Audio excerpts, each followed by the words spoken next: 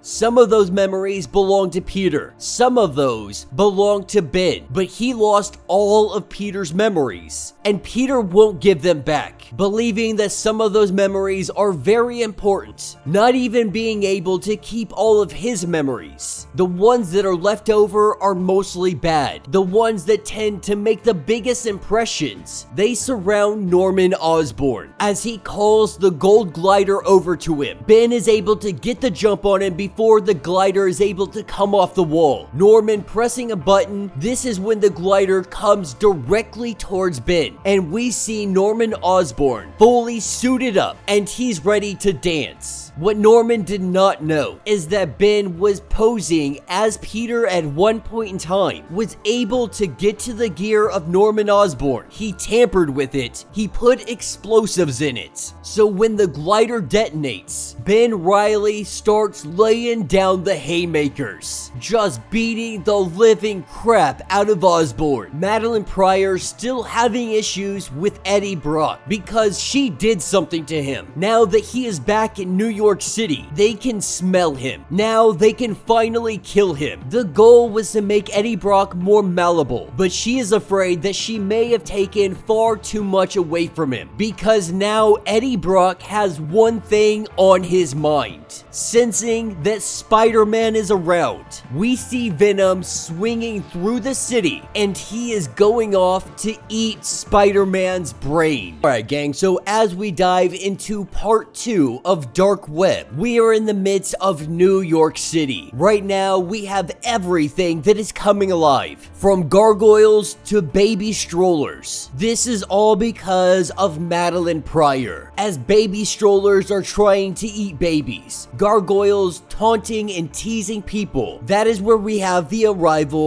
of the lethal protector, the one, the only Venom, as Venom picks up the baby and he kisses it on the face, saying that these people have nothing to fear, though they do confuse him with Spider-Man. He lets them know that if you do see Spider-Man, to tell him I am coming to eat his brains. That is what picks us up with Spider-Man. At this point, he is not having a great day. New York City has become possessed. The last time this happened, the X-Men had stepped up and they were the ones to fix this. But Peter Parker had just left them at the Rockefeller Center, and right now they are not doing well. But Peter is trying to get across town. He is trying to get to Norman Osborn. Norman had sent a broken distress call, and so as Spider-Man swings his way through the city, by the time he gets to Norman, this is where we see Chasm. He is standing over the Gold Goblin. Now this is Peter learning that Ben is still alive. This whole time he didn't know where he went or what happened to him, with Ben insisting that he go by the name of Chasm. Peter is immediately so glad to see him, saying that he knew he was alive, that he could feel it, and asking if he is okay. That is when Chasm lets him know that he doesn't understand what is happening, that Peter Parker threw him away, but he is back to take the life that was stolen from him. And this whole city, it is going to suffer until he gets what he wants. This is when Peter Parker finally starts to put it all together, that all of this is linked to him. It is all linked to Ben Reilly. And while Spider-Man, he sits here and he does apologize to him, saying, I'm sorry for what has happened to you, but this is something that we cannot let happen. Before this conversation can get any further, that is when Venom comes into play, grabbing hold of Spider-Man, Chasm getting back to work. Spidey is trying to talk to Venom, trying to talk to Eddie Brock, but right now, Eddie Brock is not home. They are Venom. Peter trying to figure out what is going on, what has gotten into Venom, and why does he sound so much dumber? To be honest, Peter is in a state of disbelief, unwanting to believe that this is Venom, that we have backtracked to this point where Venom just wants to eat his brains. That is what all of this is about, at least for Venom, as Peter punches him in the face. We see Chasm gathering a whole bunch of items, having the lives of 6 bleeding ones, a binding tomb, and a bunch of other artifacts. That is where we see the arrival of Miss Marvel. Miss Marvel horribly giving away her identity, more or less, or at least giving away the fact that her alter ego just so happens to work here and be friends with Peter Parker. But before Miss Marvel can get even an inch closer to Chasm, we see a wall go up, with Chasm reading from the binding tomb. Instantaneously, we see Miss Marvel disappear, not knowing where she went. We pick back up with Venom and Spider-Man during their fight, with his Spidey sense just not working. Not against Venom. He is realizing that he probably relies on it just a little bit too much, as he recalibrates his fighting style, with Venom throwing him around like a freaking rag doll. Spidey decides that it's probably time for him to run, regroup, and try to figure out what he is going to do next. That is what picks us up with Jonah, after he just witnessed a yellow cab shiv an Uber over a passenger. He says it's official. Christmas is canceled, with New York going straight to hell. This is going to be one heck of a story. As he goes into his office, that is where he sees Chasm, sitting,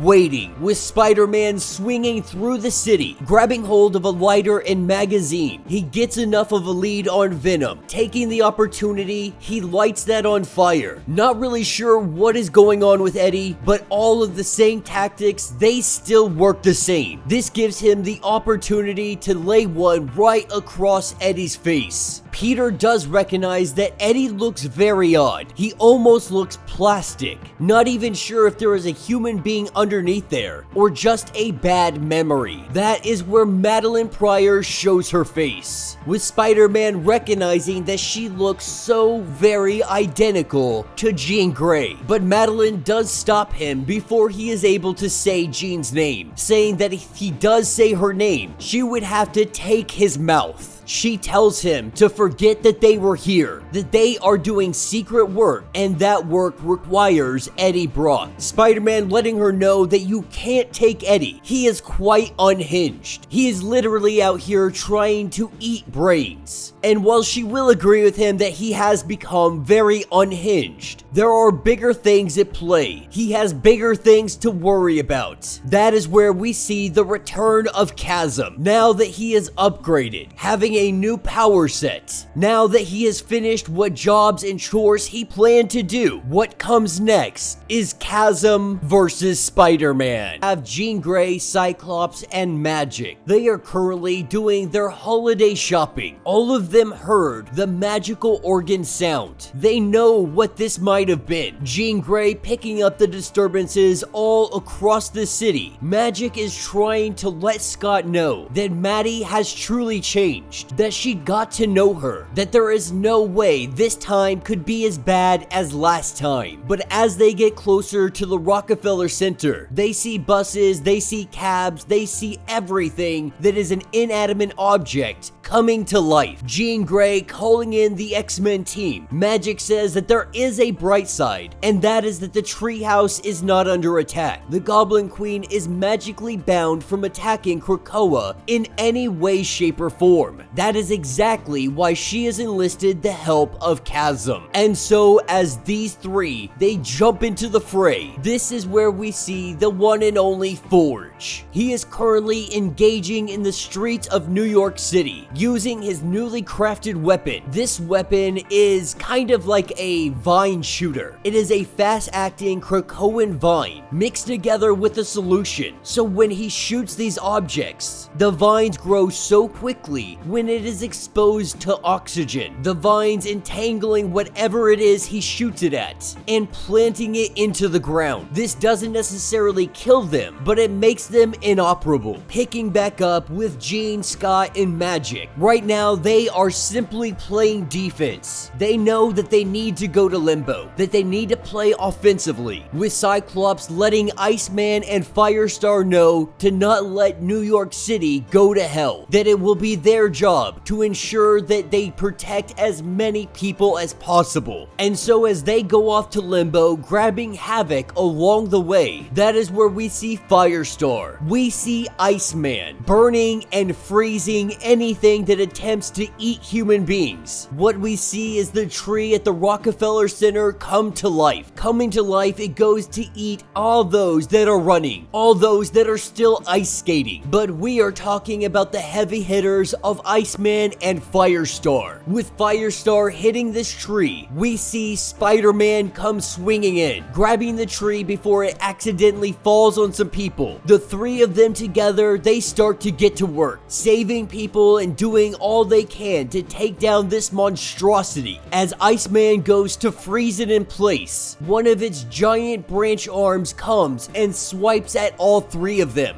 breaking the ice away, knocking them all down to the ground. But even taking this hit, this is no match for Iceman. At that same moment, we are taken down to Limbo. Cyclops, Jean Grey, aka Marvel Girl, Magic, and Havoc. They wanted to come here completely undetected. They were hoping that they were far enough away that Maddie wouldn't be able to sense their presence. But when they arrive, they have a boulder that is hurling towards them, which means any act of surprise that is thrown out the window. Jean Grey stopping that boulder. She senses a very strange presence. Before she is able to say anything more, they are attacked by sleep demons. Before magic is able to teleport them out of here, those demons whisper in their ears, and they are instantly put to sleep, picking us back up with the tree and our three heroes. Spider-Man is changing web cartridges. Iceman is out here saving a beagle's life.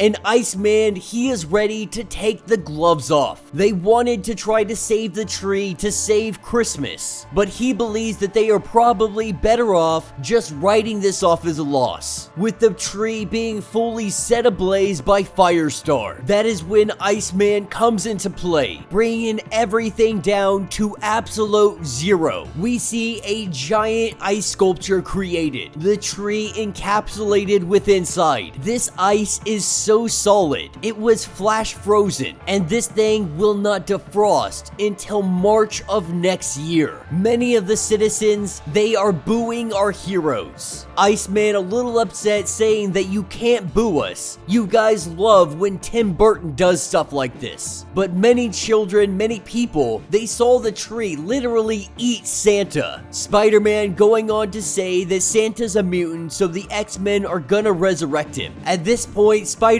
is ready to get away from them, saying that they should definitely never ever team up again. This is where the beacon goes off for Norman. What we saw in Amazing Spider-Man issue number 15. Peter hightails it across town to see what is going on. That is what takes us to the Goblin Queen's seat of power in Limbo. The X-Men walking directly into her trap. Jean and Magic stuck in a very powerful spell, and the Summers brothers awaking to find themselves imprisoned in a sky dungeon. Now, Havoc at this point, he kinda understands Maddie, because Scott, he doesn't understand to be the one that is used, that is thrown to the side, that has been chewed up and spit out. He believes that he is the same as Maddie, but Cyclops, he can't think of anything else but what Havoc is wearing. Havoc letting him know that he needs to give him a break, because this is how he woke up. This is when Havoc goes in to say that this is our opportunity. Stuck inside of this prison, maybe we can finally stop running from the past, and we can deal with it. That is when Madeline shows up, taking the very chains that are holding them in place, and she begins to whip them with the chains, hitting them until they go unconscious. She lets them know that they are about to have a little fun, because she is about to get everything that she wants, and her two exes, they are going to watch. Alright gang, so as we dive into this issue, we have Felicia making her way through the city. New York going to hell yet again. The silver lining is that it is not Black Cat's fault. She has a good idea of what is going on, with Ben Reilly aka Chasm just completely losing it. And right now she is making her way across town to Mary Jane, even though she technically doesn't really want to be there. Because right now as it stands, Black Cat is kinda dating Spider-Man. The last time she had talked to Mary Jane, she had told her that she had no interest in Peter Parker. With seeing that change, now she's a little bit uncomfortable with the idea of going over there and having to have this conversation with Mary Jane. Peter Parker needs her to be okay. Even if this is not the girl that he is with, Felicia understands the importance of Mary Jane to Peter Parker, how it would absolutely destroy him if she were to end up dead or severely injured.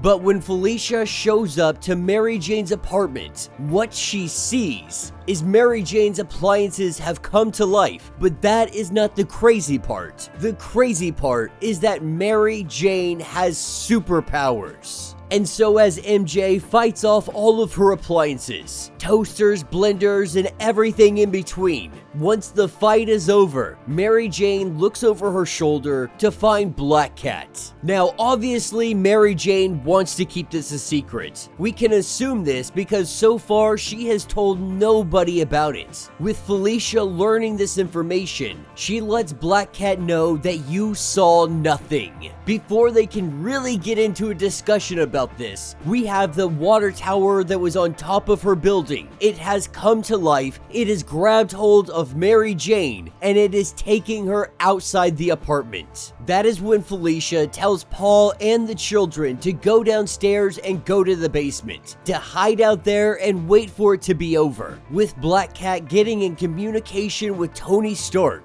Tony just a little bit irritated, a little bit busy, trying to figure out why she is contacting him and what she could possibly want. And at first, he is very standoffish, especially when she says that she needs some drones or somebody to come protect these children and Paul. And while Tony Stark says that he is far too busy to dedicate any time to this, as soon as Felicia mentions that this is for Mary Jane, he immediately does it. That is where we pick up with Mary Jane using her power, currently wrapped up in the water that is the water tower. We see her tell herself that she has to spin for a new power, to reach out, feel the power, feel the energy, grab it, and pull. This is working almost like a slot machine, that she can grab the power from the cosmos, but it is always random. It is always a new power, a new ability. And just like slot machines, it's a matter of luck.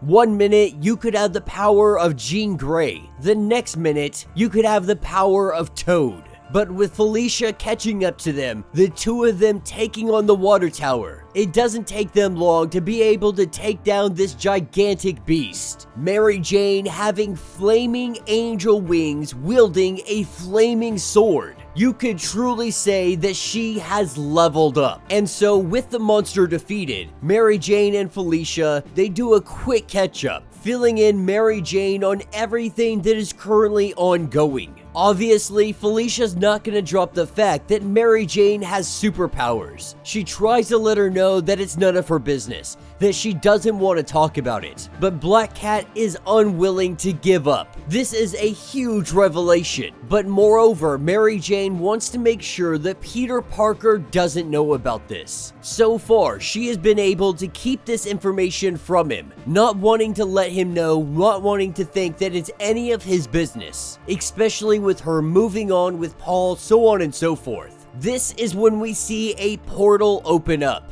Felicia being off her game. Too many secrets, too much dancing around. Because even right now, Felicia, she wants to tell MJ that she is dating Peter Parker. Distracted by all of this. The one question that she should have been asking herself, if all the magical garbage is coming from somewhere, what if it is a two-way street? A portal opening up directly in front of them, they find themselves in Limbo. As the demons get ready to come for them, Mary Jane, she goes to take a spin. As she pulls and we see the slot machine go off, the superpower that she has is kind of like a goo. Her whole body turns into a giant pudding, letting Felicia know that every single time she activates these powers, she always gets a different power set. While these two argue about the powers, so on and so forth, the demons interrupt them, and so our two ladies, they go up and they whoop some demon butt. But that portal wasn't created by the demons. That portal, it was created by Belasco.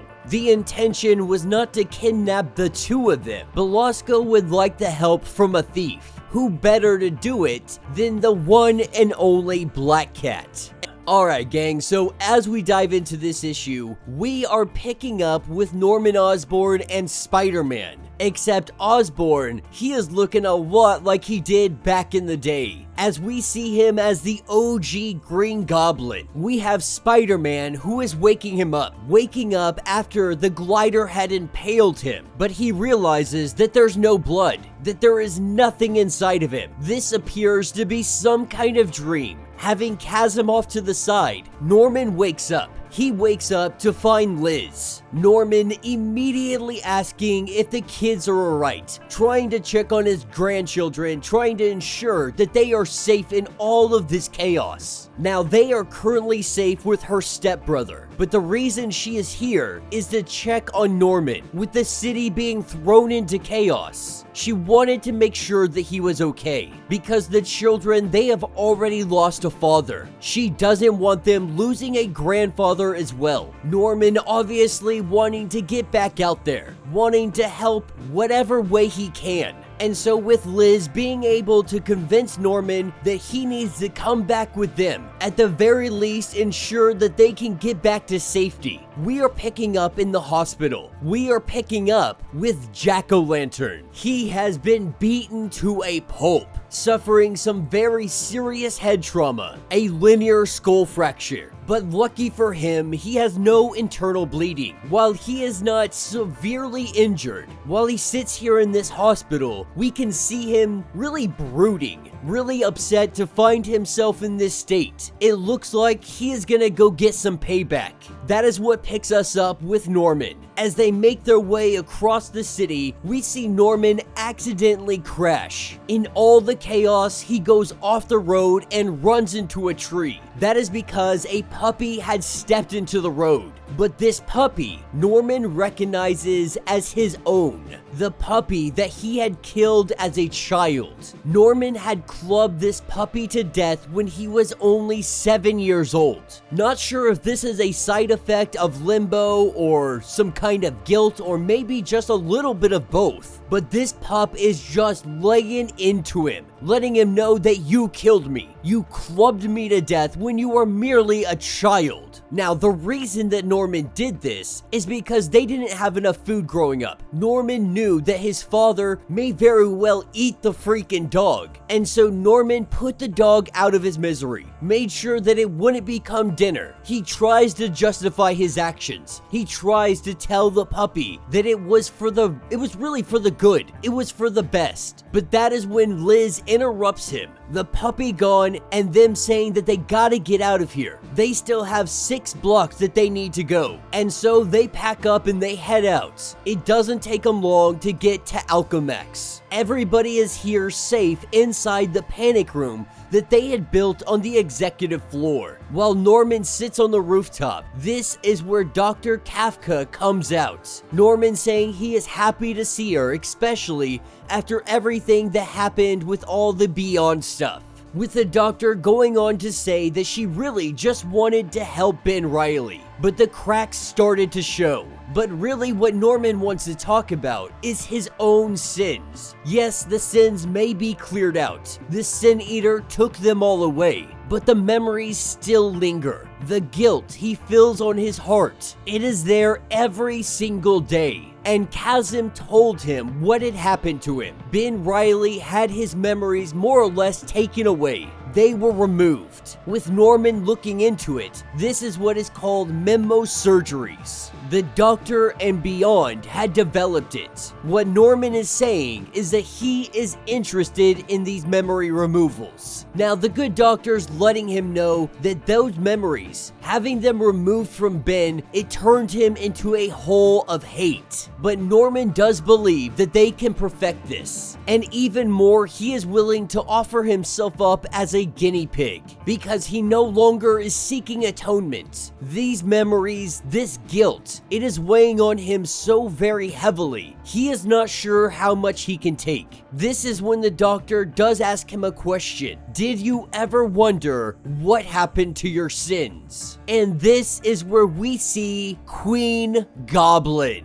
As Ashley transforms into Queen Goblin, saying, "Why don't you go ask Peter about what happened to your sins?" Saying that Ashley is dead, the only thing that remains is Queen Goblin, the total manifestation of Norman's evil. With Norman throwing on his helmet and jumping onto his glider, the two of them begin to battle. as they battle, what we learn is that her intention is returning the evil, returning the sins to Norman's memories. And Norman will fight like hell to ensure that that doesn't happen. Now that he is purged of that evil, he would rather die than take it back, as he does his best to try and hold her off.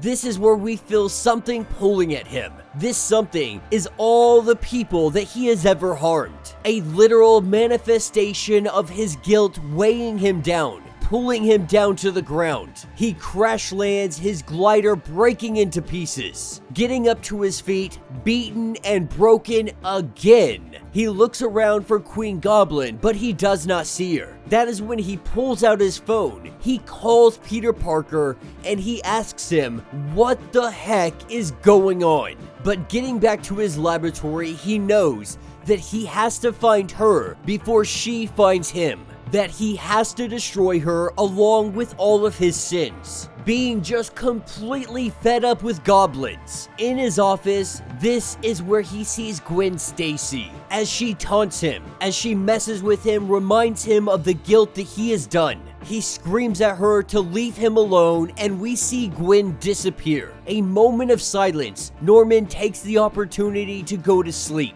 And while Norman may think that this is the worst of his problems, what we see is Jack-o'-lantern now out of the hospital, and he has suited up, believing that the Queen Goblin is his only concern. He is quickly going to learn just how very wrong he is. Alright gang, so our story is starting us off with the last words of the inventor. We are seeing the last moments that the inventor had ever been seen, believing that this was the end of him, believing that he had been gone forever. That is what takes us to present day. It takes us to Jersey City landfill, with Madelyne Pryor doing her thing down in Limbo, with all the chaos now beginning. Everything in this landfill begins to come alive. And from all the garbage, from the heap of scraps, this is where we see the inventor reborn. And the inventor has one goal: revenge on Miss Marvel. That is what picks us up 2 hours prior to the inventor's resurrection and Limbo coming up to New York City. We have Kamala hanging out with her friends and family right outside the mosque, really talking about how there are Christmas lights up on the mosque. And while at first they say that this is something to just support their Christian friends, it really seems more like it is just laziness. They didn't want to take all of the lights down from their last festivities. But Kamala is letting them all know that she is unable to help because she has an internship. One that she hasn't told anybody about just yet because she is worried what they are going to say. Because her internship, it is at Oscorp. And she was right to worry, because immediately Nakia is letting her know, what the heck are you thinking? We are talking about Norman Osborn, the CEO, who is a literal supervillain, or at the very least was a supervillain. She believes that Norman Osborn, deep down, he is the same man, that he hasn't changed, telling her to ask Bruno. He is one individual that had a job offer from Norman and turned it down. Getting on the phone with him, they go to have a conversation. Now, his job offer was 2 years ago. There have been a lot of things that have changed since that time. Bruno is more concerned with the fact that Kamala, she seems to be interested in being a scientist. His biggest question is, why are you doing this? Why did you take the internship to begin with? Because while he is very excited the fact that she wants to be a scientist, that she's diving into this field, it really seems like she is just looking for something. She has had many jobs doing many different things, but right now it seems like she is just simply taking whatever falls in her lap. And so Bruno has to ask, is this what you really want? Or is this just what you are doing? The truth is, Kamala is lost. She doesn't know what she wants to do. She doesn't know where she is headed.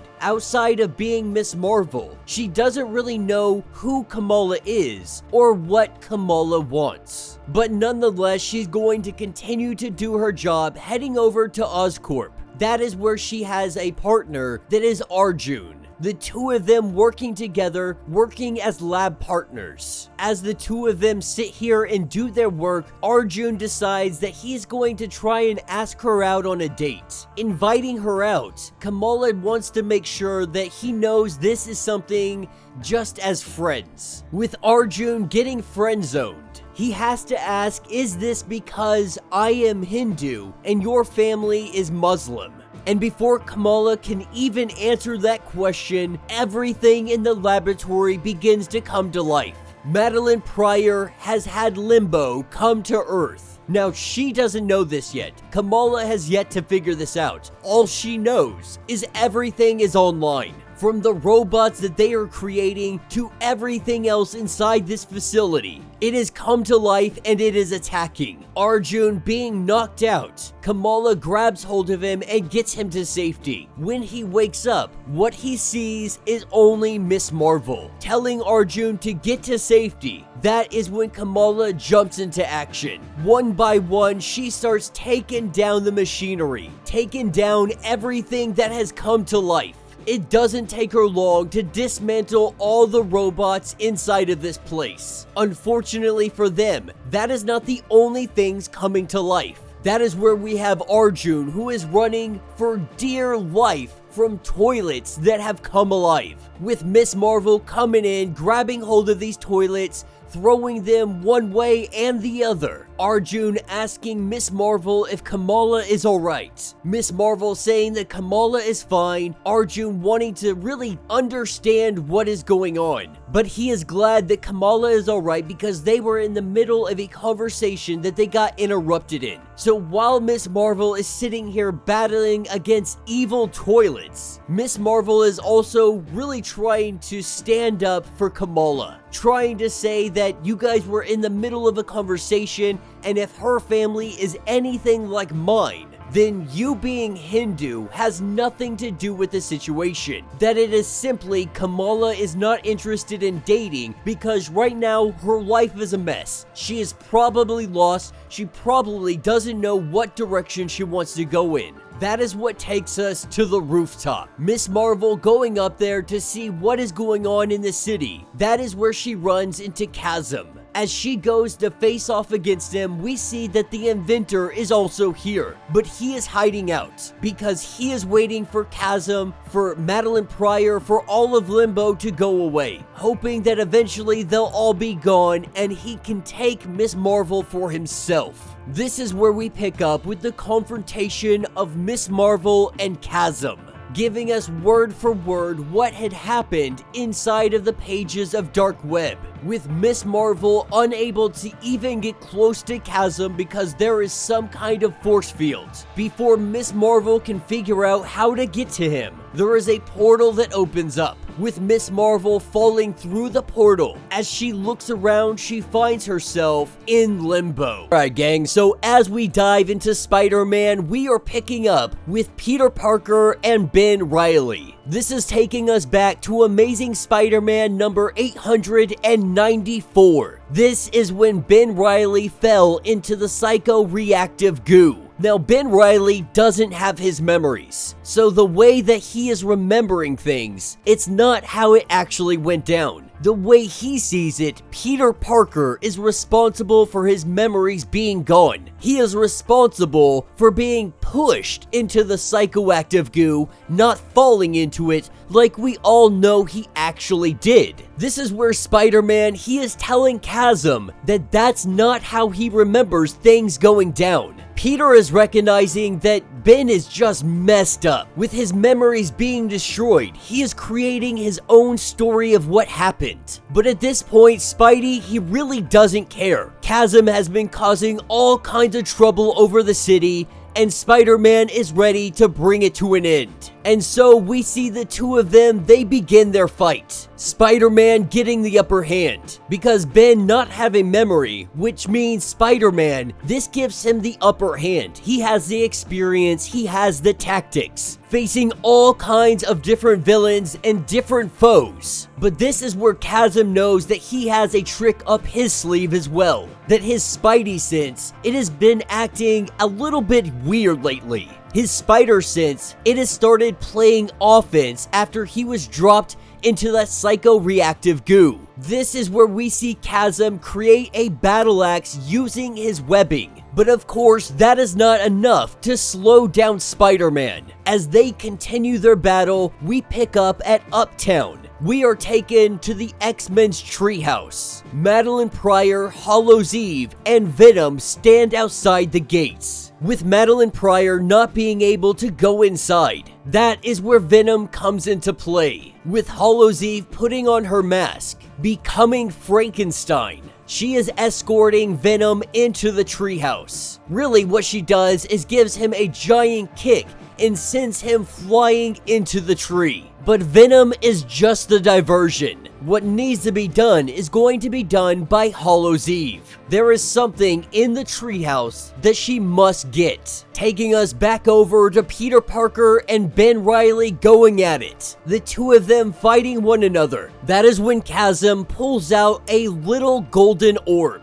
with Spider-Man punching him, making him drop it. Spidey telling him that I don't know what you've gotten yourself into, but Peter has had enough. This is when Chasm lets him know that you can't beat me, that you have been holding back for all of these years. You don't even realize that you're doing it anymore. Ben, on the other hand, he's got all the power and none of the responsibility. And that is exactly why Peter is going to lose, with Chasm throwing down the haymakers, knocking Spider-Man down to the ground. This is where Chasm grabs that orb and he goes to show Peter what he has been up to. This is when it is revealed that we have individuals like Robbie and Jonah. They have been brought down to Limbo, with Spider-Man telling him to bring them back. Chasm asks the simple question of how am I supposed to do that when we are here and they are there, that you couldn't possibly want to go to Limbo. That's when Spider-Man, he takes off his mask and he's finally starting to understand the game that he is getting at, telling him, fine, take me to Limbo. That is obviously the goal here, so let's go. But Madelyne Pryor had let Chasm know that the only way Spider-Man can go to Limbo, that he only goes if he really means it and actually wants to.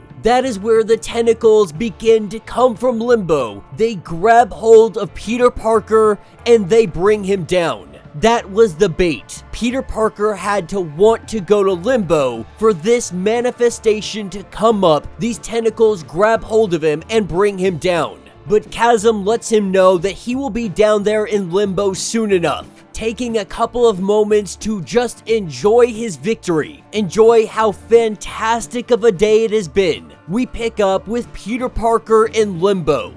Alright guys, so this story is picking us up in Limbo at the very beginning. When Eddie Brock first originally came to them, he was trying to explain to Madelyne Pryor exactly what is going on. He came here to break out of a future that he created. He came here to save his son. This is his only priority. He will cross dimensions for him. He will do whatever it takes, that nothing else matters. When Chasm begins to talk, Eddie Brock can recognize the voice, not being able to tell who this is. He knows that it's familiar, saying that if they have ever met before, he had a different costume on. With Chasm getting real close, getting up into his personal space, Eddie Brock tells him to back off. But this is when Chasm, he seeps into Eddie Brock's brain. Chasm is the one resetting Eddie Brock back to his factory settings. Because what Chasm can do, his unique ability is being able to take the memories of others, doing this to try and fill in the empty void of all his own memories, aka a chasm. It doesn't take long before Eddie Brock has already forgotten who Dylan is, and he is going to eat some brains. That is what takes us to present day in New York. Eddie Brock currently outside the treehouse. Eddie Brock is meant to be the distraction. Throughout this story, we are getting narration from Hallows Eve, talking about Ben Reilly, about how he used to be Spider-Man, not the original, but she believes to be the best. And then Beyond Incorporated, they ate most of his memories and dipped him in an experimental psychoactive goo, which this kind of messed him up. Now he's got tricks Spider-Man never had, like eating memories right out of your brain to feed the hole that is in him. What is left behind? An example is Eddie Brock, not having any memory of his son or anything else. And while she does feel a little bit bad, or she believes that she should feel bad, the truth is, Venom, Eddie Brock, none of the Spider family, nobody was there for Ben Reilly. And so she doesn't feel bad for any of them. She is going to use all of them until they can help make Ben 100% again. With Venom going in to make his distraction, he finds himself face to face with one of the most powerful X-Men. He finds himself face to face with Synch. As Hallows Eve and Madelyne Pryor watch from a distance, Hallows Eve says that they shouldn't have been home. The X-Men shouldn't have been there. And while it is technically true, most of the X-Men team is currently away, but the X-Men were always going to leave someone to hold down the fort. And who better than their most powerful member? Madelyne Pryor saying that if she could, she would remove him from the board, the Mistress of Magic versus Master of Mutation, saying that she would enjoy that tussle, but she cannot set foot or attack the mutant territory. And so Venom is on his own, and Hallows Eve, she needs to go in now before it is too late. With Venom and Synch going one-on-one. Synch isn't trying to hurt him, he's really trying to figure out what is going on because he knows who this is. While they never really had proper introductions, he understands who Eddie Brock is, he understands who Venom is to a small extent. He also knows that this is a pretty retro look for Eddie Brock. As the two of them are battling, Venom is getting his butt handed to him, but he does get the upper hand for a moment, grabbing Synch's face and slamming him into the ground. With him currently pinned down, Hallows Eve takes this opportunity. With her putting on her bug mask, we see wings come out. She makes her way into the treehouse, using some of Spider-Man's old toys, using some impact webbing, the web laced with molecular acid. It is able to burn right through the Krakoan wood. Even though it did struggle a little bit, it was able to get through. That is what takes her to the storage room. This is where the item is she is looking to retrieve. This is where she is looking for a Cerebro drive. Picking back up with Venom and Synch. This is where Synch begins to take the powers of Eddie Brock. Synch becomes a symbiote. As he begins to get some readings off of Venom, he learns that he is not just a powerful symbiote, but he is the kind of symbiote that is a hive leader, saying that he could do a lot if he could simply remember how to do it. The power to take control of any symbiote anywhere. Thinking that maybe this is why Venom has lost himself. Not sure what happened to him. By looking at him, this looks like some kind of tragedy. But Venom came to Synch's house, so he doesn't care. This is when Synch starts making Venom hit himself over and over and over again, with Venom only able to see Spider-Man punching him, even yelling out, "Stop Spider-Man." We see Venom go running out of here almost crying.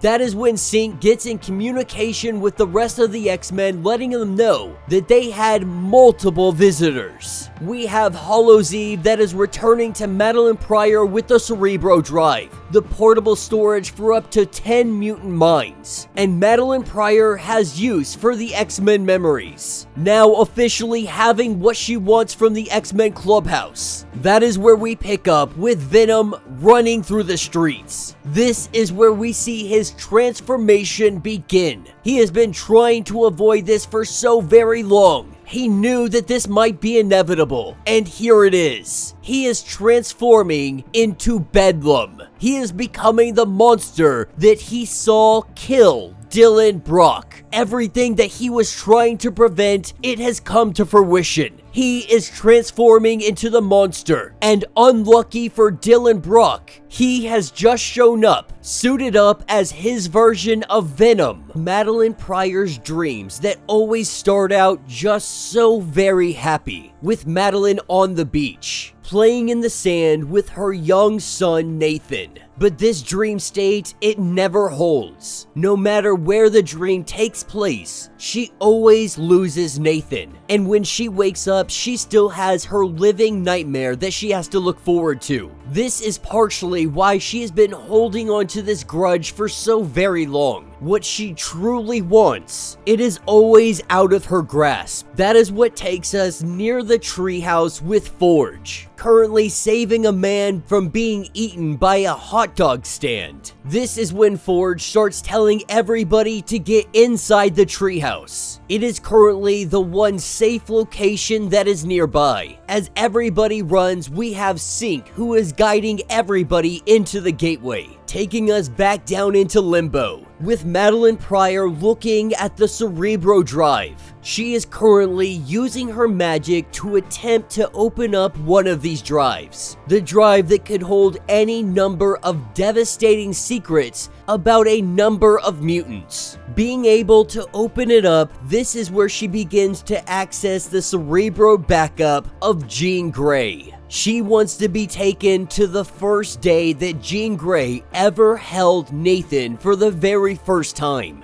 But what she quickly learns, that this is just a black box. It will tell you a what, it will tell you a when, but it has nothing of what Jean had felt when she was living that life. To be able to unlock it, she's gonna have to go into the mind of Jean Grey. This is where we have a young Jean Grey and a young Magic. They are both waking up in some kind of dreamscape. Though this is completely unaware to them. They don't know each other, they don't know where they are. But the two of them, they decide that they're gonna team up. They're gonna try to figure out where they are and how to get home. Right behind them, we see a giant house. The two of them walking into this mansion. That is where we see Sinister. He appears to be operating this as some kind of dollhouse. More than likely though, this is all just the creation of Madelyne Pryor. And so while this is ongoing, we are taken over to Cyclops and Havoc.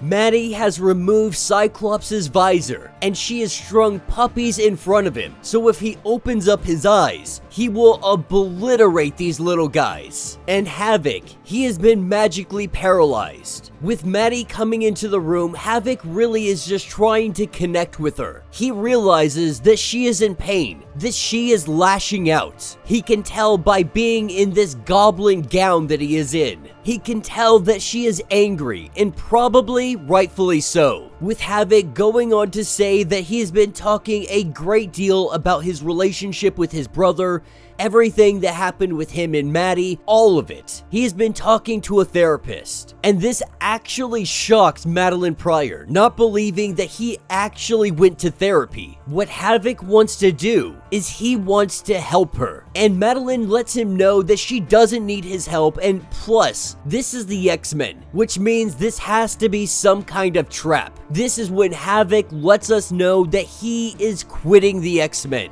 This is not where he believes that he belongs. Believing that Forge put him on this team so that he would be a headache for Cyclops. He does believe that he should be on a X-Men team, but he doesn't believe that it should be this X-Men team. With Madelyne Pryor considering the offer of help, she goes to prepare a spell, picking back up with a young Magic and a young Jean Grey. As they make their way through a temple, they run into Apocalypse, but Magic, using a stick, she hits him and he turns into bugs. This is where they are learning that this has gotta be some kind of nightmare. But from a break in the wall, that is where they hear a voice calling out for help. Running down through the corridors, this is where they find Madelyne Pryor. after saving her from a bunch of demons, little night crawlers that were attacking her. This is when she asked both Jean Grey and Magic for help in opening up this drive.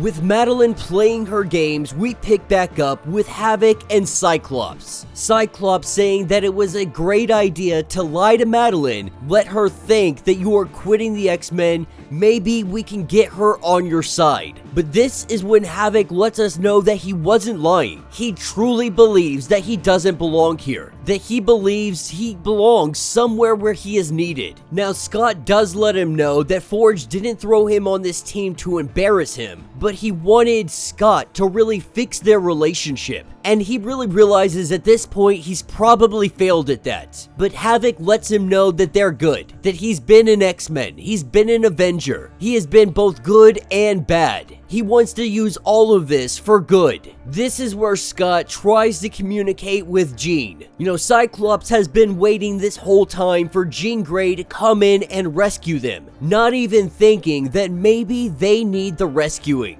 And so while we see Madelyne Pryor, Magic, and Jean Grey, Jean goes to put on a Cerebro helmet. It looks like Madeline is about to get everything that she wants, but Cyclops is able to break through, being able to communicate with Jean Grey. He helps her realize that this is all a dreamscape. This is when she is able to snap out of it. Jean Grey now standing toe-to-toe with Madelyne Pryor. She lets Madeline know to end this. She refuses to do so until she gets what she wants. That's when Jean, she brings her hand back, letting her know that a bunch of people, they are getting hurt. Whatever your problem is with me, then let's deal with it one-on-one. That if you want to go, then let's do it. That is when Jean Grey open palm slaps the heck out of Madelyne Pryor. Alright gang, so as we dive into issue number 3, we are picking up with Norman currently in the middle of therapy. Or at least that is what it appears to be. But this quickly turns into a nightmare, with Norman's face being ripped off.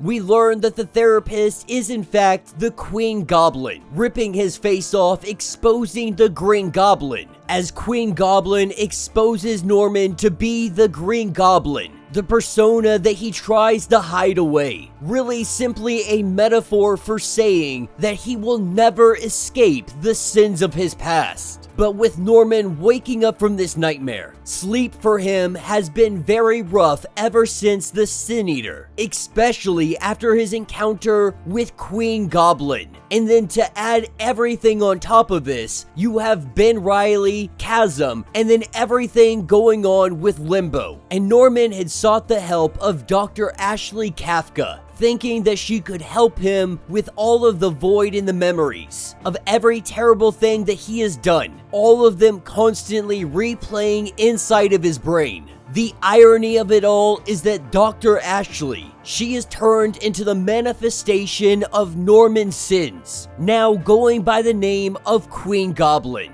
Every sin that he ever had, the Beyond Corporation gave them to Ashley. And while Queen Goblin has been actively trying to give this sin back to Norman, he does believe that they are slowly killing her. But his idea right now is to simply let her die, because if she dies, he believes that his sins will die with her. The only problem, he has no idea where she is. You throw in the fact that they have the Limbo crisis that is currently ongoing, and it makes for one heck of a mess. An hour ago, she nearly killed Osborn, and now nothing. Maybe possibly hiding in all of the chaos that is the city. Every object has now been possessed by a demon. Norman is a little bit concerned that maybe this is all a hallucination. More his guilt manifesting itself to torment him. But in the meantime, he tries his hand at something new. Suited up as the Gold Goblin, he goes out and he tries to be a hero. With a house on fire nearby, he goes inside to rescue anybody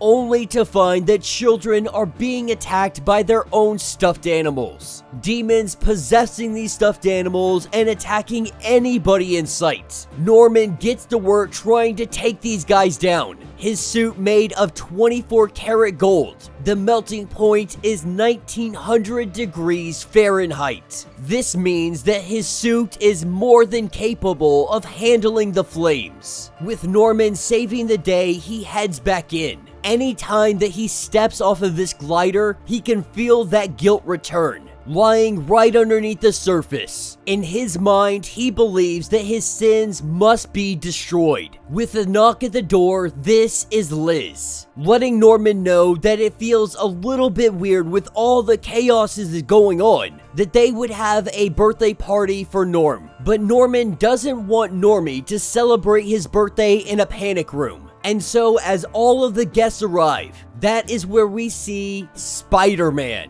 Except this isn't the actual Spider-Man, this is just somebody who dresses up as such and goes to kids' birthday parties. Norman immediately starts going in on him. This obviously triggers Norman, feeling as if Spider-Man is taunting him. It takes him a minute to snap out of it and recognize that this isn't actually Peter Parker. That's when Liz tells him that you should probably go lay down. Go lay down, take a break, get some rest. But before he does so, he does have a conversation with Normie, letting him know that his father would be proud of him. Over Norman's shoulder, the ghost of his son, telling him to tell the boy how he was just a screw-up and a drug addict. That sometimes Norman is relieved that he had died. But he ignores all of this and simply lets Normie know that your father loved you and he was the best. When Normie asks why did you hurt him so much if you cared so much about him, this makes Norman crack a tear and he simply says that he doesn't know. But going into the other room, going ahead and laying down on the bed, asking himself why he did so much hurt. This thought process is quickly interrupted with a giant fiery explosion. We have the arrival of Jack-o'-lantern, calling out Norman Osborn, asking Norman if you think I'm nothing, that you think I'm a joke. With Liz's brother here, also known as Molten Man. He had been depowered all the way back in Amazing Spider-Man Volume 3, issue number 16. Thinking to himself that right now, it would be a great time to have his powers. But we see the Gold Goblin, he is suited up and he is going after Jack-o'-lantern. The two of them, they start duking it out. With Gold Goblin grabbing hold of him, the two of them make their way up into the sky. And Gold Goblin has to ask, what was your plan? You claim not to be a murderer. You say that I am the murderer. So why did you come here, where my family is? What was your intention? With Norman grappling around his wrist, having a hold of him, he drags him up into the sky. At this point, Jack-o'-lantern, he is at pause. He doesn't know what to say. In that moment, he sees Normie. He hears the question of why did you hurt him so much? With Norman recognizing that he's probably gone too far, he helps Jack-o'-lantern up and the two of them, they head off to have a conversation. With Jack-o'-lantern taking off his pumpkin, he reveals to Norman that his name is Owen Ward. And he lets Owen know that he is right. As Norman takes off his helmet, he says that he is a murderer. But Jack-o'-lantern, he has never killed anybody. A long time ago, he was a med student, but at some point, he lost his nerve. He believes that maybe he could have gotten help, but he felt broken. He felt ashamed, and then inevitably he had bigger problems. He needed money. He knew about the skeleton trade from medical school. He knew the going price for good bones. Back in those days, Jack-o'-lantern actually really did look up to Norman, because Norman was a very successful businessman. Back in those days, Norman seemed invincible, but Osborn is letting him know that he's not, that nobody is. And the truth is, Norman took a lot that didn't belong to him. But right now, more than anything, Norman wants to help Jack-o'-lantern.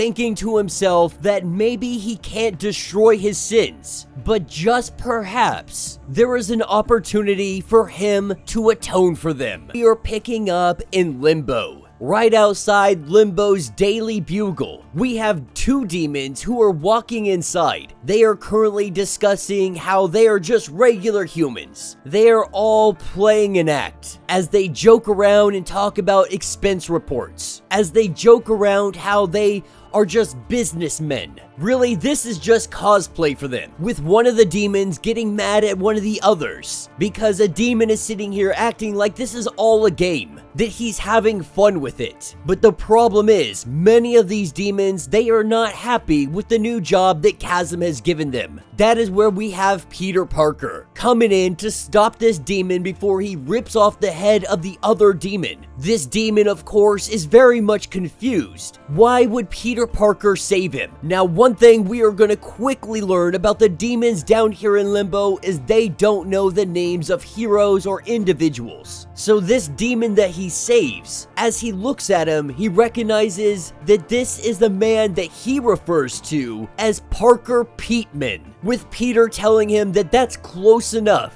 We see that this demon, he really has gotten an infatuation with Peter Parker. But as we go inside the Daily Bugle, we have Jonah that is doing his usual. The only difference, the demons are actively making him act madder. They want him to be the Jonah that they know, to yell, to scream, to make everybody's life just miserable. Of course, the demons messing up Jonah's name, calling him Johnny Johnman. Now, Peter Parker, he knows what happens to his friends if he doesn't play along, if he doesn't do the job. But he does his best to keep these demons in check, to keep them from hurting anybody that Peter might care about. With Peter Parker going ahead and quote-unquote walking home for the day, this is where he runs into Ben. Chasm has gone through all of this trouble making Limbo look exactly like Peter's home. But Chasm's end goal here is to make him eat from the fruit, the apple that we saw in Amazing Spider-Man issue number 14. This apple would essentially take Peter Parker's soul. The only catch is that Peter Parker, he has to eat this apple willingly. He cannot be forced, he cannot be coerced. What Ben is trying to do is break down Peter Parker. He wants him to give up. He wants him to take this apple willingly so all of this can end. But Peter has no intention of giving up. And so while Peter takes off, we are picking back up with Madelyne Pryor, who is having a conversation with Chasm.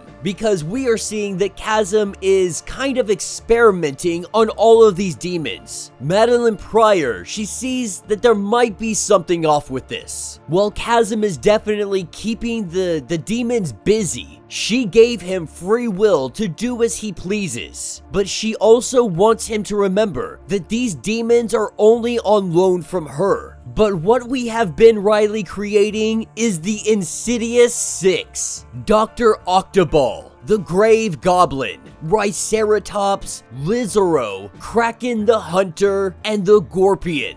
Essentially, horrible knockoffs of the Sinister Six. Though I will say that Kraken the Hunter is an awesome name. This is where from left field we have Parker Man, the demon that Peter Parker had saved in the beginning of this comic. He is now dressing up as Spider-Man. Madelyne Pryor seeing this going on, and she's just like, I gotta get out of here. Like, I don't have time for whatever it is that you got going on. The Insidious Six grabbing hold of Parker Man. Ben is trying to let this guy know that he's doing it all wrong, that he has it all backwards, that they are looking for villains, they aren't looking for heroes. But the demon is able to break free of the grasp of the Insidious Six. Taking off running, he said Parker Man lives to fight another day. Ben hollering to him that he still has it backwards, that he doesn't understand the assignment, and he is getting it all wrong. But that is what takes us to Jonah's more or less home in Limbo. Spider-Man has shown up and the two of them have a conversation. Peter is letting it be known that he is going to figure out a way to get out of here. And even Jonah knows that they want Peter to eat the fruit. That if he eats the fruit, all of this will end. But Peter knows that this will steal his soul. But Peter is more interested in the demons that are currently attacking New York City. There has to be a way for them to travel from Limbo to New York and back. Peter intends to catch a ride and make their way out of Limbo. That is what takes us to Parker Man, the demon that is trying to cosplay as Spider-Man. We can see that he's relatively upset. The other demons not accepting that he wants to be a hero. That the other demons, they got really unique powers and abilities, but he was left out because he didn't want to be a villain. This is when a familiar face comes up to him and lets him know that there is an option. There is an option that may help him out, but it could very well kill him. Now, if you guys remember in Venom issue number 13, we had seen this guy. When Eddie Brock had been traversing from symbiote to symbiote, he had found himself in Limbo. He found himself connecting to a small piece of symbiote. And so we see the bonding, the black goo grabbing hold of Parker Man. He wanted powers, and now he has them. That is what takes us to the Daily Bugle the next day. Jonah letting the entire office, all of the demons, know that he's got a hot scoop. He's got a news story and he is looking for a reporter that is going to go do it. The story: demons are attacking New York City. They are hunting humans, making them scream, making them cry. He sits here and he asks for a brave soul, any reporter that would like to shine a light on this injustice. Now, of course, all of the demons, they jump at this opportunity. None of them love cosplaying. They want to go out there and they want to hunt humans. With all of the demons rushing out of the door, we have the arrival of Peter Parker, with him remaking a Spider-Man costume. Their intention is to follow all of these demons and see where they go. As they go and follow them trying to find the exit, this is where we have the arrival of the Insidious Six. The Insidious Six wasting no time attacking Spider-Man, catching him completely off guard. They are actually doing some pretty good damage to him. With Peter getting back up to his feet, this is where we have the arrival of a new hero. That demon that bonded with the symbiotes. He has come to save the day. The demons, everybody told him that they didn't need another Parker. They told him that he had it all backwards. And so he is going by the name of Wreck Rap with Felicia Hardy and Mary Jane. They are currently sitting down with Belasco. Now, when it comes to Black Cat, she has no problem helping this guy steal whatever it is he's truly looking for. She has helped guys that are far worse than him. The only thing that she is wanting is Mary Jane to be returned. Of course, he denies this, saying that if the two of you want to be returned back to New York City, you will complete the job and then you can go wherever you like. What he wants them to steal is a sword, because Limbo has always been ruled by the sword, the soul sword, the ultimate expression of sorceress might, the ability of taking one's very soul. The problem is, he has misplaced his. He had been instructed in the creation of his own soul sword by the elder gods. It had served their purposes for him being the master of Limbo, but to ensure that he knew his place, the sword had been taken from him and they hid it away. But with everything going on right now in Limbo, with the elder gods currently out of the picture, this is a prime opportunity for him to go in and steal what is his. Now, for a long time, he didn't know where the sword was, but because Limbo has made its way onto Earth, the veil has lifted, the location has been discovered. The sword is at the Screaming Tower. But Mary Jane and Black Cat, they quickly learn that they're not the only ones going after this sword, because he has sent other individuals like the Thief Army, Heaven's Devils, the Hydra Expeditionary Force, and Sim. But the unique thing about this is that while all these other people are also going after the sword, these two ladies are going to have something else. They are going to have something extra that nobody else has. That is what takes us to the Screaming Tower. as Felicia and Mary sit outside the tower having a discussion, talking about how creepy it is, how scary this whole situation may be, that they're gonna go into the Screaming Tower, not know what they are facing. Once they make their way inside, what we learn, the object that was given to them, this was a piece of Belasco's soul, ripping it out from his very own chest. This is their compass. This is their way to the sword. And so as they follow the compass, we have Black Cat, who is asking more questions about Mary Jane's powers. Now Mary is a little hesitant on using these abilities. When we saw her roll before, she had rolled a skull. A skull means that her power set isn't going to be as powerful. Hence, we saw her turn into pudding. Once before, she has rolled a double skull. That was even worse for her. She is absolutely terrified to see what happens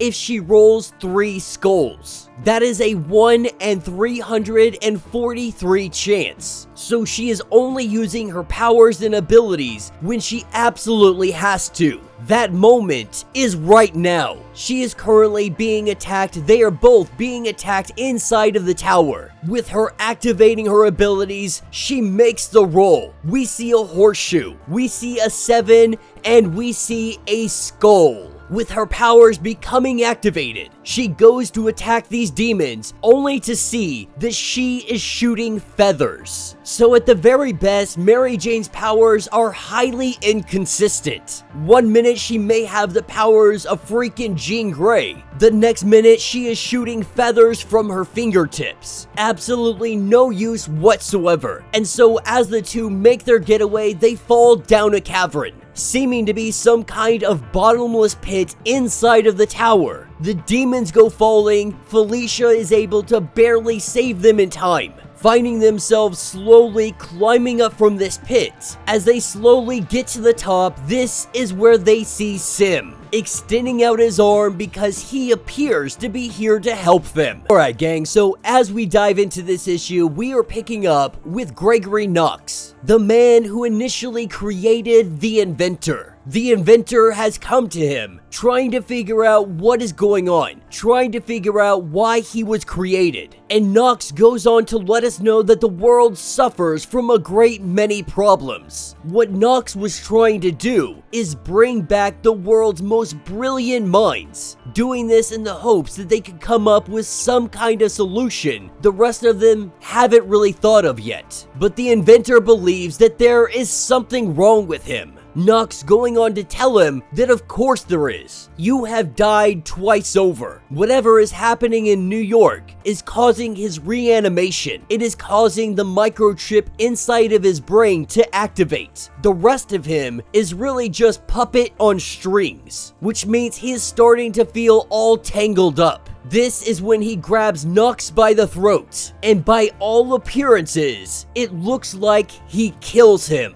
believing that this could set himself free. That is what throws us down into Limbo. Miss Marvel, surrounded by demons, she is laying down the hate, as she is just smacking around demons left and right. The entire time, like most teenagers, she is not shutting up. She is constantly talking while just whipping their butts. And though they are actively trying to kill Miss Marvel, they cannot do so. Once the demons finally recognize that they're probably outnumbered, then Miss Marvel isn't a fight that they want to pick. Really what we see is Miss Marvel nagging them and punching them so much that the demons finally decide that we just need to send her back. Like, get rid of her, open up a portal, get Miss Marvel out of Limbo, because we are done hearing her, we're done getting our butts kicked. They open up the portal and they get rid of her. Arriving back in New York City, what she sees is the Jersey City mosque. It has come to life, and it is making its way through the Hudson River. The problem with this, a lot of her friends and family, they happen to be inside, not knowing what to do, not knowing where to go. Miss Marvel wants to go deal with this. Unfortunately, this is where we have the arrival of the inventor. Not just the inventor, but the inventors. Before Knox had died, he let it be known that he had created others. This is where we see the inventor and all his bird friends, having the minds of Da Vinci, Tesla, Curie, Thomas Edison, and Farnsworth. These are some of the greatest minds to ever exist, but there is one heck of a twist onto this. They are all birds. You see, the bird DNA helps stabilize the cloning process. This is why these individuals were able to come back, but they are obviously not the same people they were when they were in the land of the living. As Miss Marvel tries to fight all of these guys off, as the inventor, Thomas Edison, goes in to see if he can peck through Miss Marvel. That is where we have the arrival of Spider-Man coming in to save the day. That gives Miss Marvel a minute to catch her breath, but she lets Spider-Man know that she's gonna handle these wannabes. The more pressing matter is the mosque. It is currently making its way through the Hudson, and it could cause all kinds of devastation if something isn't done about it. And so that is where Spider-Man heads off to try and head off this mosque, to try and stop it from destroying anything else. With Miss Marvel continuing her fight, she is taking on these birds, she is taking on the inventors, but they are also learning that they are severely outnumbered compared to the might of Miss Marvel. As they make their getaway, the inventor, Thomas Edison, he is still fighting. He refuses to give up. He takes a device and he puts it onto Miss Marvel, letting her know that this device will really reshape her according to her subconscious desires. What we see is Miss Marvel taking on the costume of Captain Marvel. This is what her subconscious truly desires. She still wants to be Captain Marvel. This is where the inventor, he turns her into a freaking worm. With this transformation, he begins to eat that worm, gulping it down without a problem. This is where we have an EMP coming from Bruno. Showing up on the rooftop, we have the inventor that spits up the worm, and we see Miss Marvel enlarge. The inventor's brain, it catches on fire because of the EMP. The inventor is quickly defeated because of this. And so with Miss Marvel being saved by Bruno, we are taken to the mosque that is currently flying above New York City. Miss Marvel and Spider-Man up here having a conversation. What we learn is the mosque really was just sick and tired of all the conflict between the individuals that were inside the mosque. Everybody had different decisions, different ideas on how to lead. No one could agree, and so the mosque was simply trying to get away from the people inside. With Spider-Man learning this information, he was able to convince the people inside and the mosque to work together, to figure a way to move forward, to stop all of this inside fighting. Now, Miss Marvel does believe that she should have been focused on really helping the Jersey City Mosque. These are her people, but at the end of the day, Spider-Man lets it be known that all of New York is your people, that she's not just a local hero to the Muslim community. Like Spider-Man, she is a hero to everybody, with Spider-Man going and swinging off saying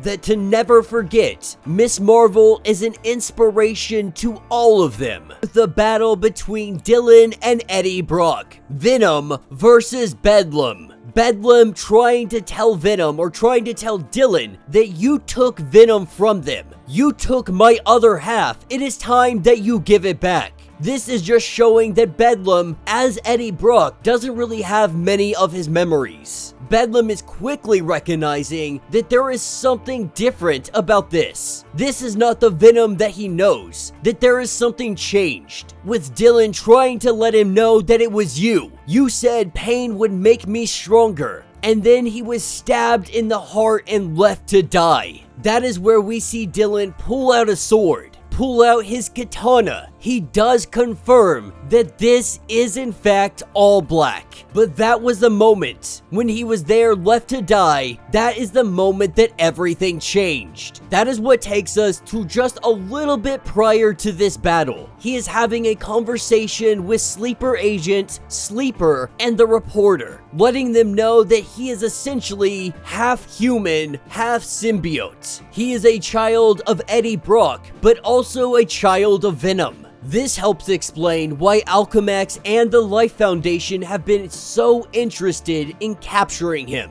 Every time he bonds with a symbiote, his codex changes. Something fundamental within inside of them. It all begins to change. It triggers some kind of evolution. It makes them stronger, it makes them different, and it severs their connection to the hive. This is how he plans to get his father back. He plans to sever him from the hive.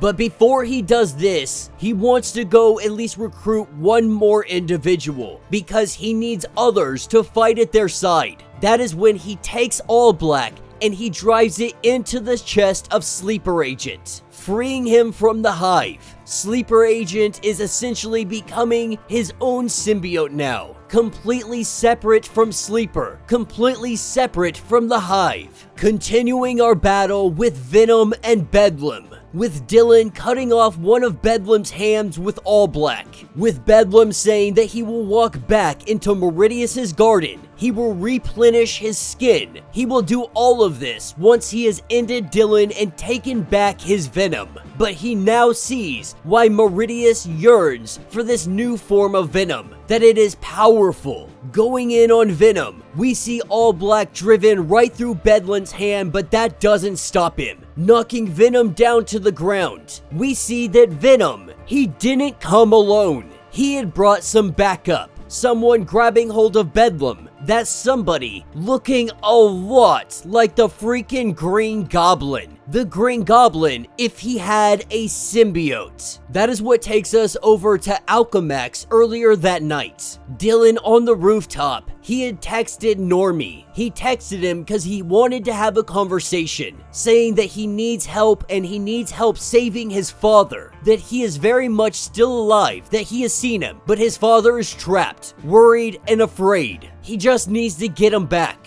That he has to do this because he is Venom now. But he needs Normie's help in saving Eddie Brock. This is where we see a symbiote that Venom had brought along, letting Normie know that he understands how things were before for him. What he is doing is offering Normie an opportunity. He is offering him this symbiote. He came here as a friend to make him stronger. And while Normie is a little bit concerned, Venom lets him know that you're not Carnage, that you're not your grandfather. You are like him. You are like Dylan, and that makes you something new. The only way through is forward. And so as the two jump off the roof, we are picking back up with the battle that is ongoing against Bedlam, with Bedlam getting a hold of Venom, smashing him into the ground, punching over and over and over again. Dylan cuts out one of his eyes using All Black.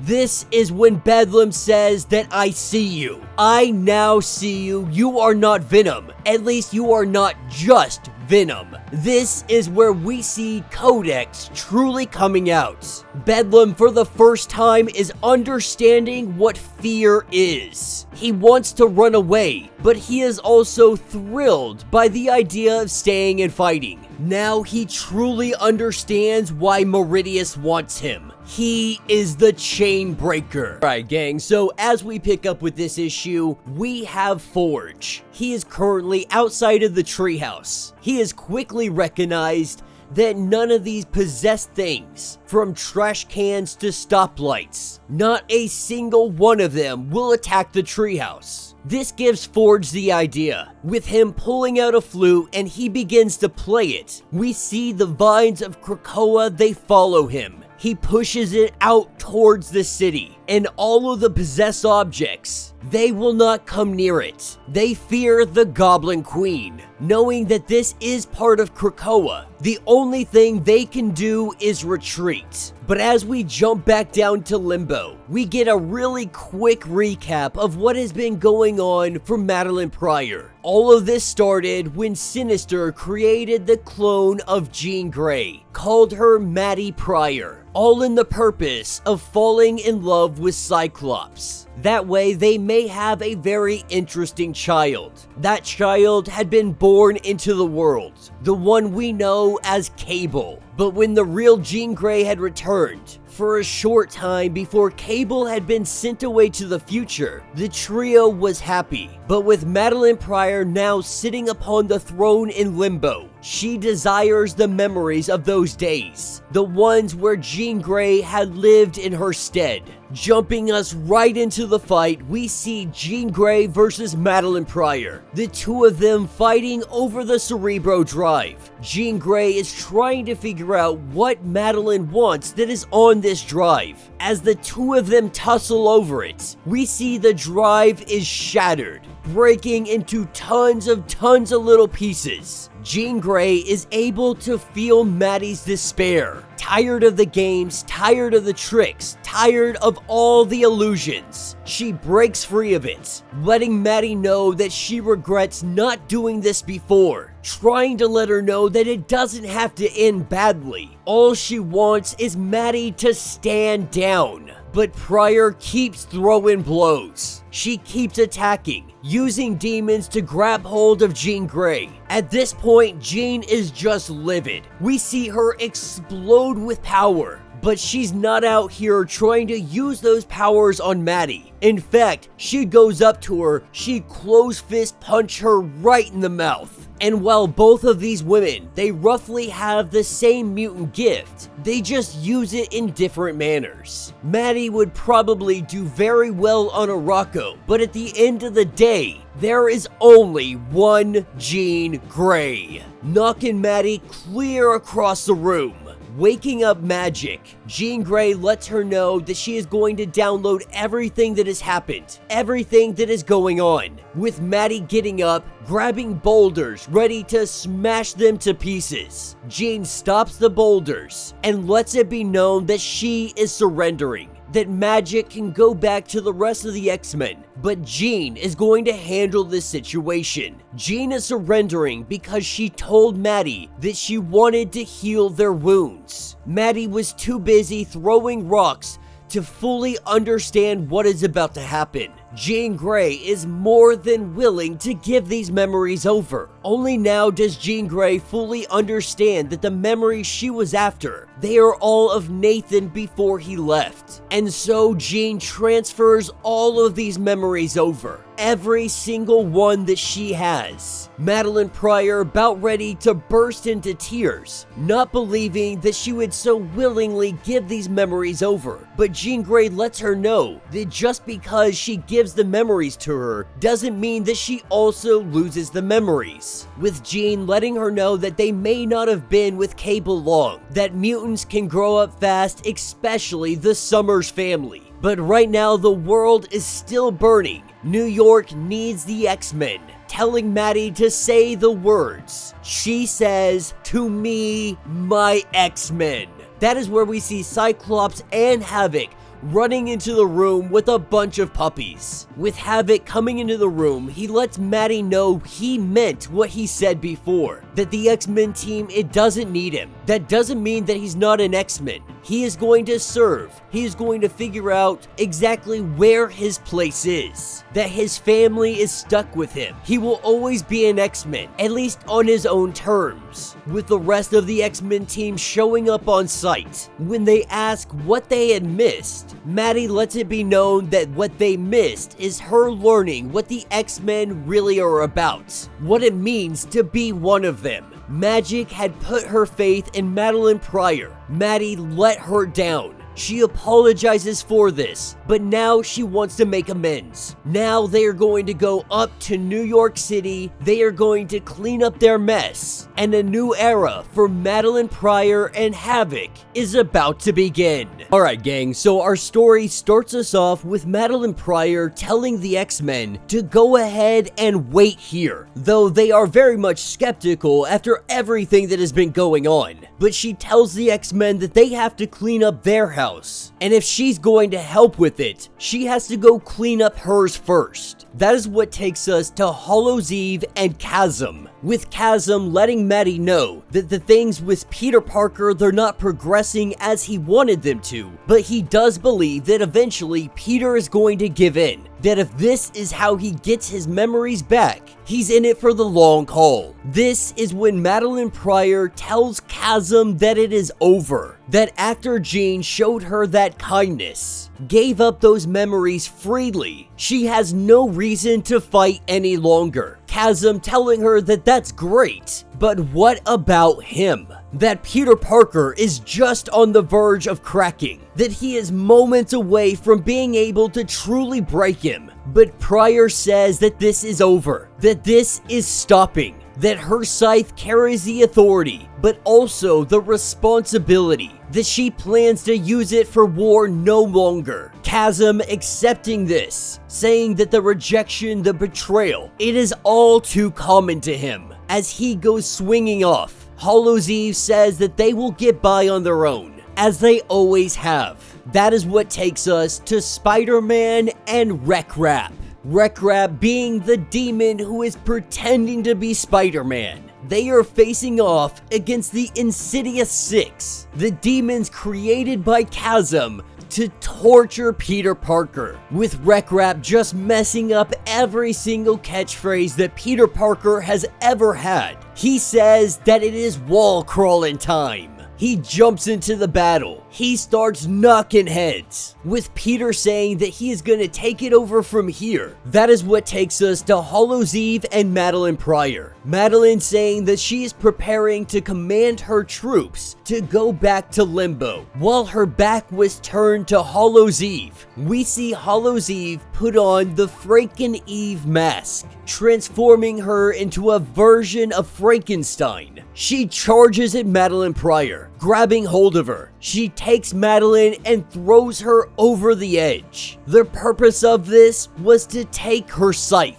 Hallows Eve now has the power and the authority of Limbo. As we pick back up with Spider-Man and Wreck-Rap, the two of them dueling the Insidious Six. Jonah and Robbie, they are running as fast as they can, trying to get out of here. They are making a mad dash for the portal, trying to get back to New York City. We have Hallows Eve that is showing up to Chasm. Chasm thought he was going to try and convince Peter Parker one last time, maybe even beg him. But as soon as Maddie called this off, the tree rotted out. The fruit that Peter was supposed to eat is now gone. And so the chances of taking Peter Parker's soul, it is all gone. The hope of those memories, it is all gone. This is where Hallows Eve shows him the scythe, saying all Limbo leaders, they have a weapon, a symbol of their authority. If they lose that weapon, that symbol, they also lose all authority. Telling Chasm to take it, and then take whatever it is that you want, believing that he deserves it for all of the pain that he has been put through. He grabs hold of that scythe.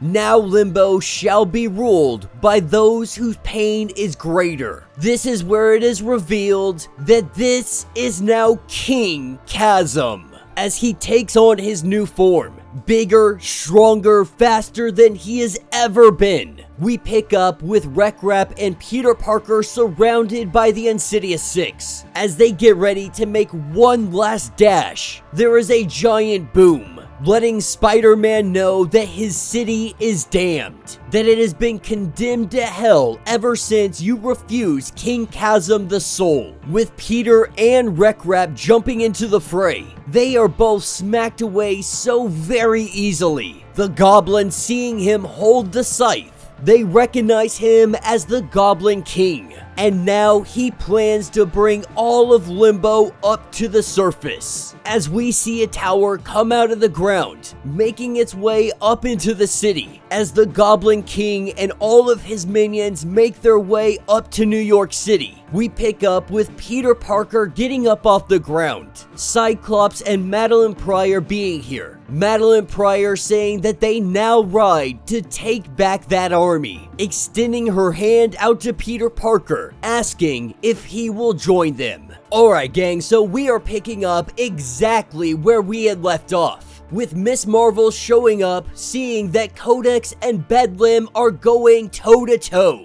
With Miss Marvel interrupting this fight, Codex turning around saying that they are kinda in the middle of something. Miss Marvel doesn't understand the situation. She doesn't understand anything that is going on. She is throwing herself into this predicament with no knowledge of what is happening. The only thing that she hears is that Codex plans to cut out the heart of Bedlam, who also happens to be his father. Asking if she has a problem with that, of course she does. But she also knows that Codex is Venom. She recognizes his voice from the last time they had talked to each other. Not sure how he managed to get darker and edgier. She kinda makes fun of him, asking if he's trying to do an impression of being a tough guy. She wants to have a conversation, but this is where Bedlam says that there is no talking, that the boy hurt him, and so the boy must die. That is when Miss Marvel, she grows her hands. She tries to pin Bedlam down to the ground, going on to say that people have forgotten. She is an Avenger. She's a champion, a secret warrior, even trying to say that she taught Cyclops some moves. With Bedlam biting into her arm,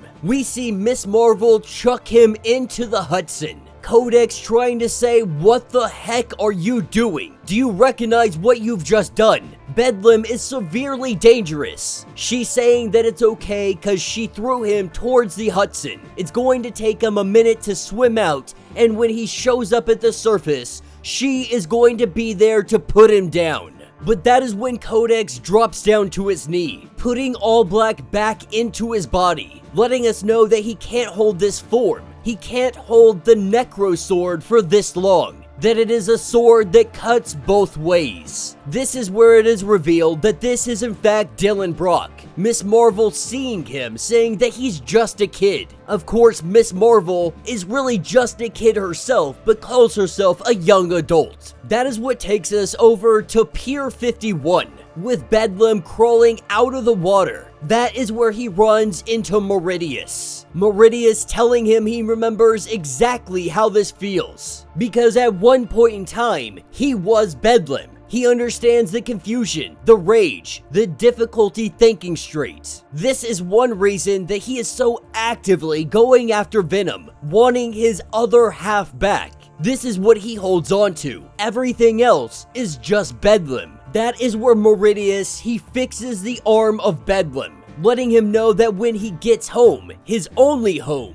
he is meant to have 2 arms and 2 eyes. Not liking paradoxes, he fixes this, saying that this is a down payment, that in the future he is going to need a strong right hand when the time comes. But he's not giving his eye back just yet, saying that once you are ready to join my side, I will give you your eye. But also saying that Dylan has a sword, why don't you? This is where we see Bedlam forge a chainsaw out of his arm, with Red Goblin showing up. He goes to take on Bedlam, the two of them fighting. Red Goblin tries to pin him down with some goblin webs, but Bedlam is able to cut right through them. That is where Miss Marvel and Venom show up on scene. Bedlam, seeing Venom, immediately goes after him, wanting his other half back, wanting Venom back. The fight ensuing, and to make things worse, the playground still coming to life because all of Limbo is still happening. Red Goblin and Miss Marvel focusing on the inanimate objects that have been possessed and come to life, while Venom and Bedlam, they have their fight, as Venom is just laying down the hate on Bedlam. Dylan is letting out all of his frustration. His dad left him, abandoned him, king of every symbiote in the universe, all except the one that he didn't bother with. Saving every soul in the galaxy, but not checking on his own son. And even after all of that, he still wanted his father to save him, to make sure nobody would hurt them again. Thinking maybe they can end the pain right now, he pulls out All Black, saying that he is the chain breaker, and Bedlam is the chain. As he gets ready to take that sword and drive it into the chest of Bedlam, that is when Madelyne Pryor shows up, saying that they are linked and she needs his help. We see Bedlam teleported out of here. Dylan Brock furious, saying that Miss Marvel got in his way, saying that they don't understand because he was about to save his father. Miss Marvel trying to say that you could have killed him as well, that if you drove that sword into your father's heart, what would have happened if he died? You would have had to live with that for the rest of your life. But Dylan's not sure. He's not sure if he would hate himself or if he would be glad. But no matter what, he knows that this has to end.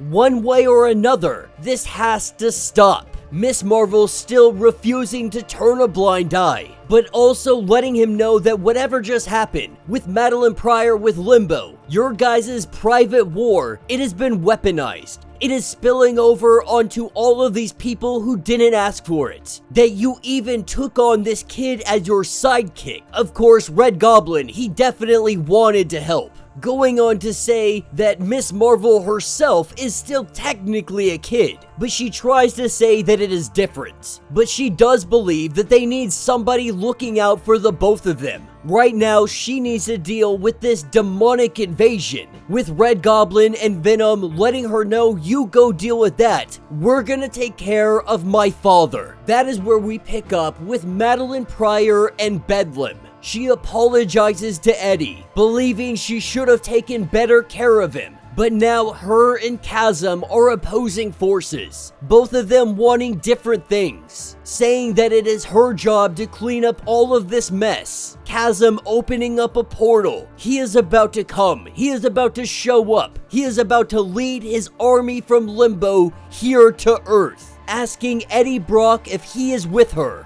That is where we see Chasm and the Insidious Six. Alright gang, so as we dive into this issue, we are picking up with Hallows Eve and Chasm. They have made their way up to New York City. They plan on taking everything over. When Hallows Eve does ask what is next, and Chasm says the same thing that happens after the war. They throw a parade. This is where all the demons of Limbo, they line up. They make their way through the city, and we jump over to Madelyne Pryor and Spider-Man. With Madelyne Pryor livid, irate that he stole the Scythe of Sorrows, and along with it, her throne. Spider-Man is a little bit ticked off. Madelyne Pryor helped them get into this entire mess, but Spider-Man knows that Ben wants him. He is going to give him exactly what he wants. The X-Men staying out of this argument. Madelyne going on to say that Spider-Man doesn't want to be on her bad side. Spider-Man's a little confused on what is her bad side. What are we currently going through? What are we currently seeing? It seems that every side of you is pretty bad. Pryor trying to let Spider-Man know that his clone is 10 times stronger than the last time they fought. That what makes him believe that he would be able to win against Chasm now. Spider-Man knows that he can beat him because now he understands all of the motives. Right now, Ben hates him. That makes him stupid, such as the plan to take him down to Limbo and feed him a fruit that is some kind of evil genius stuff.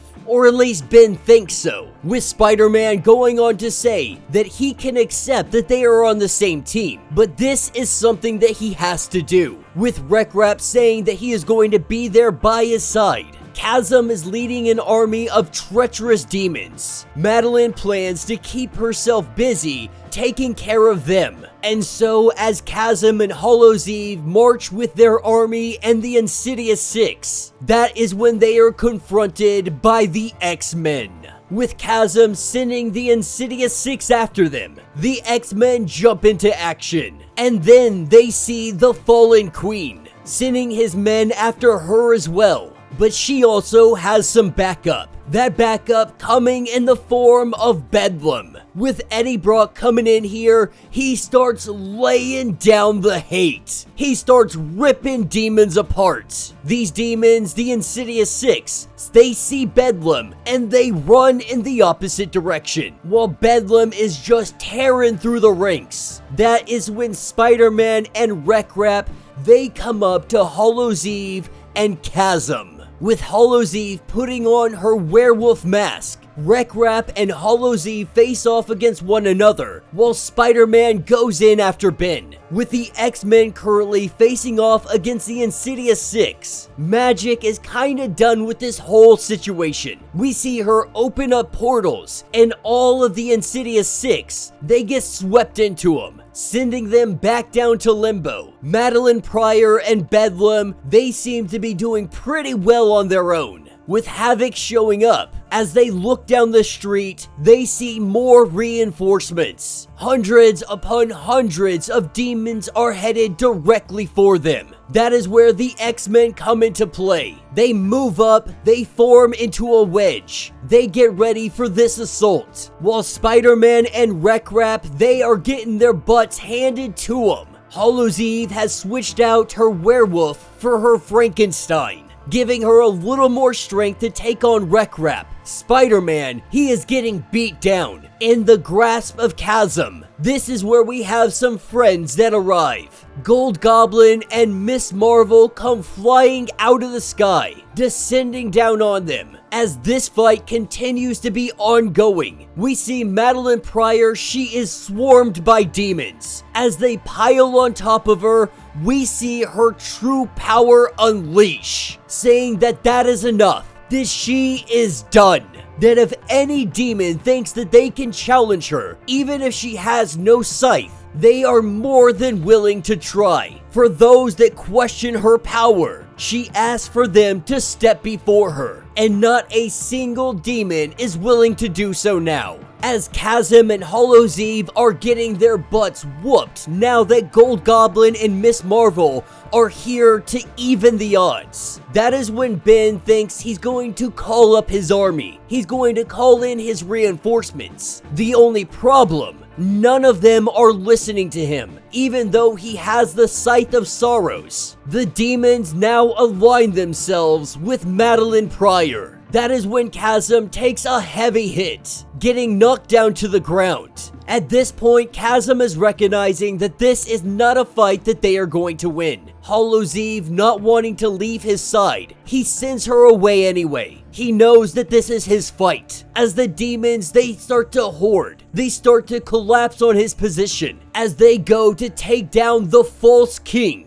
Everybody taking their punches on him, and Madelyne Pryor taking back her scythe. Chasm has been defeated. Cyclops saying that he's going to need a transport team to take him into custody. But that is when Madelyne Pryor steps in, saying that this is a Limbo problem. He is a citizen of Limbo, and so it should be her job to dish out his punishment. That is what takes us to a little bit later on. We have Spider-Man and we have Chasm who are having a conversation. He lets us know that Hallows Eve and the super fan that is Wreck-Rap, they have not been found. Ben made both of them disappear, but we don't know where they went. But more than anything, Spider-Man still wants to help Ben, even if he is here imprisoned. What he really wants to know is Ben Reilly still inside of there? But Ben says nothing. He puts on his mask and Madeline lets them know that his time is up,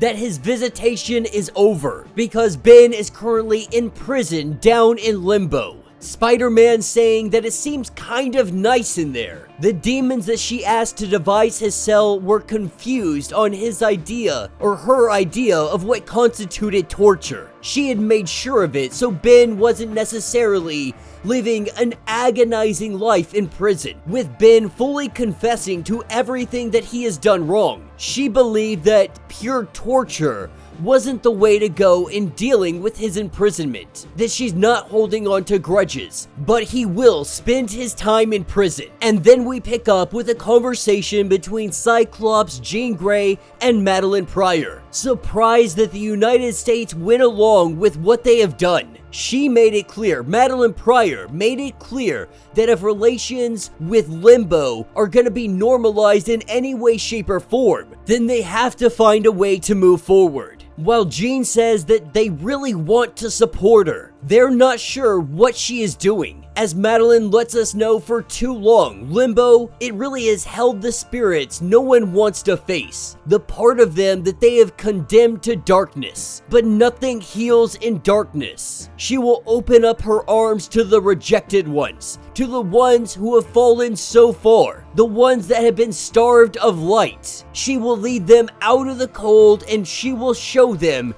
that they have a home. That Limbo, it is no longer hiding away in the shadows. And that is where we see a skyscraper building coming out of New York. The one that had risen when Chasm came up to Earth. This is the new Limbo Embassy in New York City. And that will be the end of this event. So let me know what you guys think down in the comments. Like I said, I have been super critical of this series. Dark Web, for me, was a very big letdown. All of this could have simply been solved if Madelyne Pryor and Jean Grey had a conversation. Chasm would have never been brought on board to do all of this craziness and eventually become the Limbo King. And I do find it absolutely ridiculous that no one's really getting a punishment. Not even Ben is getting a true punishment. Yeah, he's locked away in a prison in Limbo, but the truth is, he's got a really, really nice prison. It seems pretty open doors, he can wear his costume, he's swinging around, he's kinda enjoying life. But again, this is something that could have been solved by conversations. And still, even with Ben in prison, nobody is coming to him and saying, hey, let's transfer these Peter Parker memories into you. We have tons of telepaths that have this capability. We can literally do this for him. But instead, they're deciding we're not even going to talk about it. We're not going to bring up the idea that it's even possible. The story is just very lacking. It seems relatively pointless. I don't understand why it was done to begin with. This is not a story that needed to be told. It's not an event that needed to be had. We could have had character growth for Madeline in much better ways. One of the highlights coming out of this comic is Wreck Rap. I do enjoy him as a character. I think he's a lot of fun. Right now, he's disappeared somewhere. We don't know where he was sent, but hopefully, we're gonna see him again in the future. Also, the evolvation of Norman. Norman Osborn really has got his own character development. We've seen this a little bit in the Gold Goblin miniseries that is ongoing. But for me, this story, this event, it was a big flop. I am definitely not into it. I'm glad it's over. I've gave Zeb Wells ample opportunities to really make this Spider-Man run something that is worth it. And for me, it just hasn't hit. So from this point forward, we are going to be dropping it. I do think that we might be covering Miles Morales Spider-Man. It is only 3 issues in on its current run, so I think that might be a good Spider-Man substitute, since the main line just isn't doing it for me. But let me know your thoughts, let me know your theories, if you would like to get completely caught up on everything going on with this series. Be sure to check out the link in my description, as well as the top of this video. It is going to get you completely caught up on everything that has happened with Spider-Man and Dark Web. If you would like to support the channel, you can always do so by joining the channel membership. Much like Patreon, having 5 different tiers. From $1 to $50, from loyalty badges to getting free comics every single month. Not only does this help out the channel tremendously, but you are getting tons of perks in the process. But if you are unable to do that, do me a favor, subscribe to the channel, like this video, hit that notification bell, and with that being said, until the next breakdown.